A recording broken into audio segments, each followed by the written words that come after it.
So like after China, where you are like where you feel you are unfairly removed from the job, and after that you were appointed the technical director of Rwanda. Rwanda is a very like uncharted place. Even now I do not know much about Rwanda, and back then I think it was very scary for you to go there.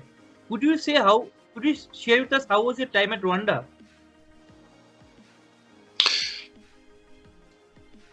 Coming back from the beginnings, I got a request at the end 2006, beginning 2007.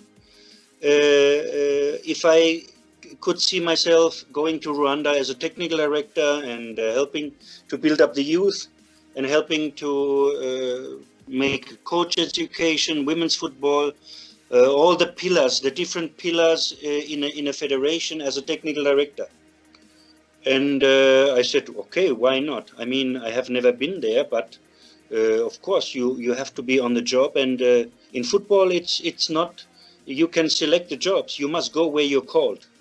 So people call you, and when they call you, you can say yes, you can say no. So I said yes, because it was a project in a cooperation with the German FA, with the German Foreign Ministry, and the Olympic Sports Council, and the Rwanda FA. So we had a perfect backup. We had a lot of resources financially from the German side, because Rwanda would never be possible to pay these things. So I said, okay, I will do it. So I went there in March, April 2007, and I've never been in a black country. I mean, black is not meaning negatively, but I've never been there, honestly. I've been in Tunisia, I've been in Africa, and I've been to Morocco, but for a holiday, but I've never been in black Africa. So it is different, of course. for a black person, the first time to go to Europe is also different, so you have to get used to. And I was there with a group of people in March, April for introduction. We were traveling around the country, and there was basically nothing. There was basically nothing. There was, in 1994, they had a big war between two tribes, the Hutus and the Tutsis. It was one of the biggest genocides in the history of manhood. Many people died, and they were still suffering, and they were using football as a tool to have the two groups reconciled, to get them together. So I was also like a kind of in a way, if you may say, a social worker. Okay, with the backup of the German FA and with the federation of one state, particularly the Football Association of Rhineland, we were having a lot of coaching courses in Germany. We were having a lot of, for Rwandese, as a part of international coaching programs. We were having training camps with the under 17, 2-3 times a year, and nurturing the talents, from not really grassroots level, but from a young age. Even in Africa, you never know which age they have, because they are adjusting the age as it is needed for the age groups. At that time, it was like that. Now it's different, because they make different tests, and they can determine if a player is younger or older. They can do that now. And yes, I started work and had 4 or 5 support coaching staff from Germany, who were together with me running coaches education programs. So it was like 2-3 times a year they came for 4 weeks, and we went through all the country. We were selecting coaches. The German FA and the German Foreign Ministry paid for that. So Rwanda was not in the situation to pay for that, because they could not. So we were doing really grassroots coaching development and many things in that respect. At the same time, I started to educate 4 young boys, which I selected after careful interviewing maybe 30-40 candidates. I decided on 5 boys who were, I called them, they were like my assistants, but we called them provincial coordinators. So we put one boy in the north, we put one boy in the south, east and west. And Rwanda is not a very big country. In Rwanda, if you go from the capital, Kigali, which is in the center, you go to the east in 1 hour, 2 hours, you go to the west in 2 hours, south 2-3 hours, and north 4-5 hours. So it's all kind of comparatively easy to access. And I think that was a smart move from our side, because these boys, they went from B license, from C license, B license, A license, and they were doing training on the job. They were footballers. They were good footballers, but not very excellent. But they were all character-wise very strong and good, and did a good job. They bring us the newest talents. They said, "Coach, come to Musanze. I have 2-3 boys. We make some training and scouting project. You come there and you check all the boys and girls, and then put them in a national team or make selection groups." So it was a running program for 4 years. So I must say this was a very successful project from A to Z, starting with the provincial coordinators. By the way, all of them now are in the national team. One Eastern provincial coordinator is the national team coach, Vincent Mashami now.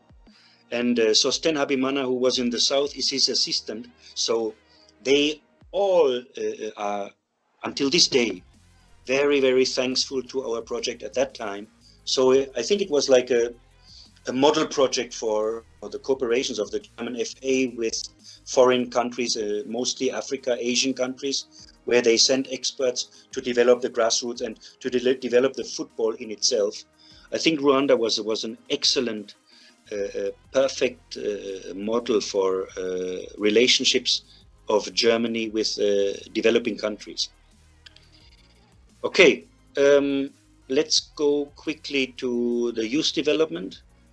Of course, it was one big part for me was to develop players from a younger age. So I always was looking 14, 15, 16-year-old boys all over south, east, north, west. And we were getting good groups together for the under-17, where I was the head coach. And one of these or two of these boys, the provincial coordinators, were my assistants. And we already almost reached Africa Cup with the under-17 teams in 2007 and 9. So it was very tight. We didn't, but at the end of the day, what was important, we were developing the talent. In 2009, we had an under-20 tournament, the Africa Cup, where they narrowly missed the qualification for the World Cup. But still, we were producing national team player after national team player. So all the national team players until this day are coming from this period. The national team players, they are now at the end of 20, 30 years old, but they come all from this period.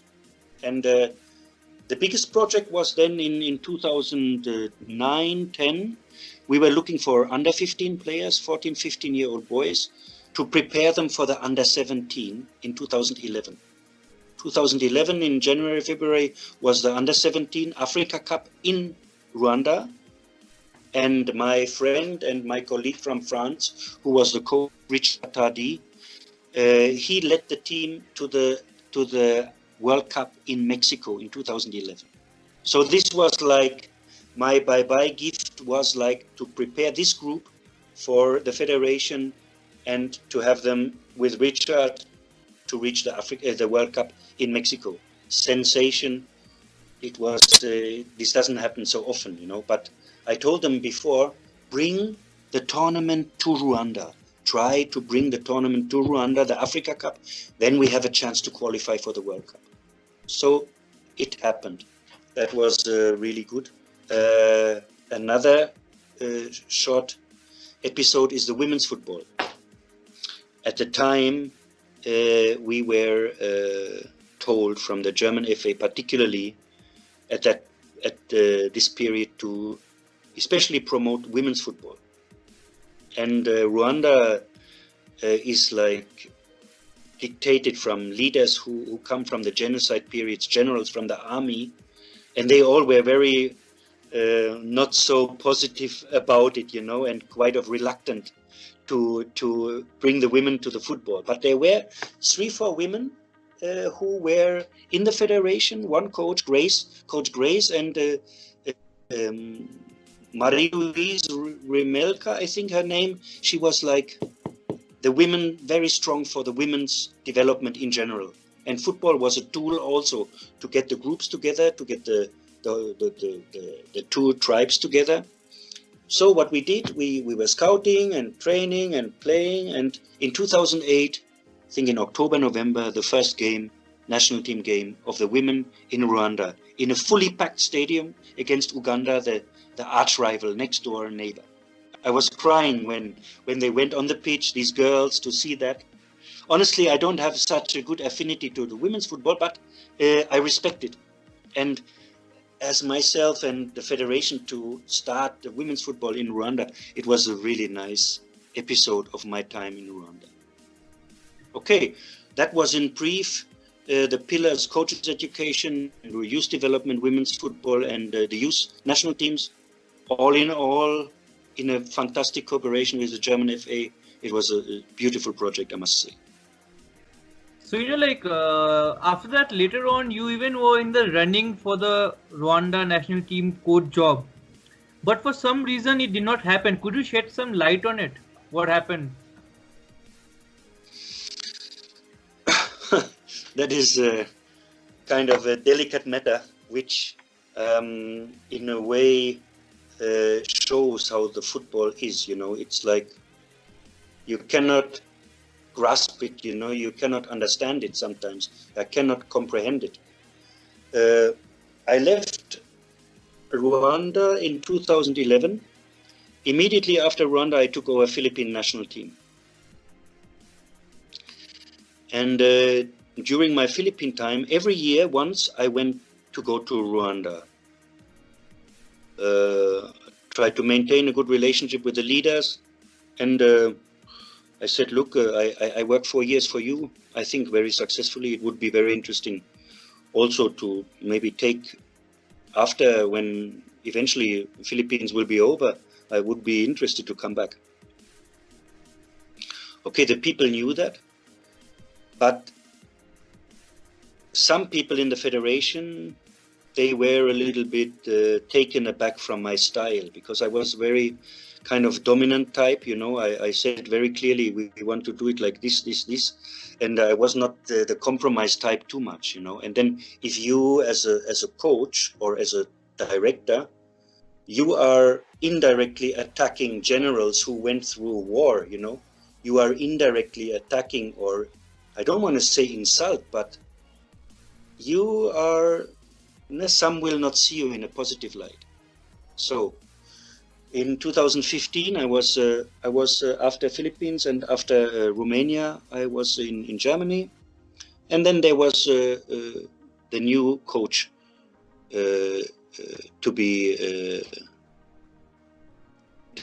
So many people applied, 100 people, and there was a short list of 4 people. Myself, I was in the short list, and Jose Moraes, who was a former assistant coach from Jose Mourinho in Inter and in Inter Milan and Chelsea. And then it was Engin Firat, a coach who had some success in Germany and who is now a national team head coach in Moldavia.